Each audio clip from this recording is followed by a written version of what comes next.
اهلا بكم من جديد. عنوان الفيديو بتاعنا النهارده: عندي مايو شبه البيبي دول، وادخلوا انتوا الجنه وسيبوني ادخل النار، واللي بيديني مصروف يقطعه، ومن فرحتي نسيت زراير البنطلون. عجائب وغرائب تصريحات عارفه عبد الرسول. من التعليقات بقى الشهيره لعارفه عبد الرسول عندما نشرت بقى صورتها على متن قارب في البحر، وكتبت بقى في تعليقها: من فرحتي نسيت زراير البنطلون. كان بقى لعارفه عبد الرسول صوره شهيره نشرتها وهي ترتدي المايو، وكتبت تعليقا عليها: لقيت الطبطبه.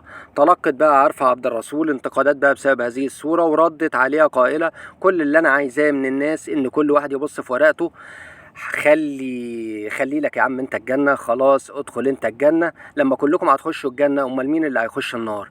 سيبني انا بقى ادخل النار. واوضحت بقى عارفه عبد الرسول رايها في المايو: وانا صغيره كنت ممكن البس بيكيني، ولما كبرت بقى بقيت البس مايو قطعه واحده، وحاليا عندي مايو شورت شبه البيبي دول، واراعي بقى جسمي وسني، وممكن البس بوركي.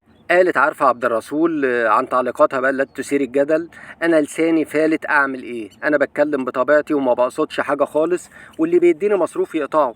اشتكت بقى عارفة عبد الرسول من متابعة كتبت لها لتطلب منها بقى 800 ألف جنيه، قائلة: واحدة بتطاردني في الكومنتات عايزاكي ضروري جدا، لدرجة إنها كتبت رقمها في كومنت، وأنا قلت يا فرج الله شغل اهو.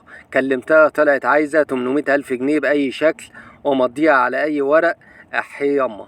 ومن آراء بقى عارفة عبد الرسول: أنا ضد مقولة إن الفن رسالة أو بيدي دروس، اللي عايز دروس يروح الجامع ولا الكنيسة. كما حكت بقى أيضا عارفة عبد الرسول: ما عشتش بقى طفولتي، وأول مرة أركب ملاهي في حياتي كان في مسلسل اللعبة.